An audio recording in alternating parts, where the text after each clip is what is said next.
নিরাপত্তা শঙ্কার কারণে ভারতে খেলতে অস্বীকৃতি জানানোর ফলে এবার টি-20 বিশ্বকাপ থেকে ছিটকে গেছে বাংলাদেশ দল। লিটন দাস, তাসকিন আহমেদ, মুস্তাফিজুর রহমানরা এবারে টুর্নামেন্টে না থাকার পরিবর্তে স্কটল্যান্ডকে সুযোগ দেওয়া হয়েছে। বড় এক মঞ্চে লাল সবুজের দলের অনুপস্থিতি হতাশার হলেও বিশ্বকাপে বাংলাদেশের প্রতিনিধিত্ব একেবারে থাকছে না এমনটা নয়। আন্তর্জাতিক ক্রিকেট কাউন্সিল আইসিসি ঘোষিত ম্যাচ অফিসিয়ালদের তালিকায় জায়গা করে নিয়েছেন বাংলাদেশের দুই অভিজ্ঞ আম্পায়ার শরীফুদ্দৌলা ইবনে শহীদ সৈকত এবং কাজী সোহেল।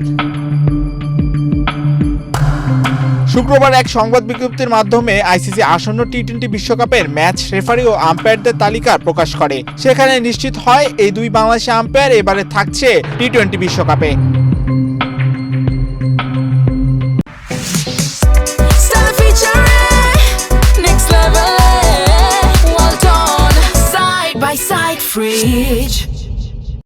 গ্রুপ পর্বে মোট 24 জন অফিশিয়াল অনফিল্ড আম্পায়ার হিসেবে দায়িত্ব পালন করবেন। এই তালিকায় রয়েছেন অভিজ্ঞ আন্তর্জাতিকভাবে স্বীকৃত নাম রিচার্ড ক্যাটেলব্রো, আহসান রাজা, ল্যাংটন রুসেরে, অ্যাড্রিয়ান হোল্ডস্টোকের মতো আম্পায়াররা। সুপার 8 ও নকআউট পর্বের আম্পায়ার নিয়োগ পরবর্তী সময়ে জানানো হবে বলেও জানিয়েছে আইসিসি।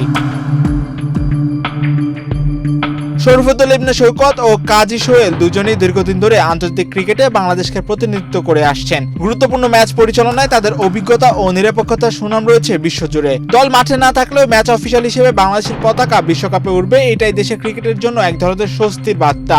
আর বিশ্বকাপের উত্তাপের মাঝে তাই আম্পায়ারিং এর মাধ্যমে বাংলাদেশের উপস্থিতি থাকবে বৈশ্বিক ক্রিকেট মঞ্চেও। এদিকে ভারতের পশ্চিমবঙ্গ রাজ্যে প্রাণঘাতী নিপা ভাইরাসের প্রাদুর্ভাব এশিয়ার বিভিন্ন অংশে উদ্বেগ ছড়িয়ে দিয়েছে, ফলে কিছু দেশ বিমানবন্দরে স্ক্রিনিং জোরদার করেছে। এ বিষয়ে টিম অস্ট্রেলিয়া, ইংল্যান্ডের মতো দলগুলো ভারতে খেলবে কিনা তা নিয়ে নতুন করে শঙ্কা দেখা দিয়েছে।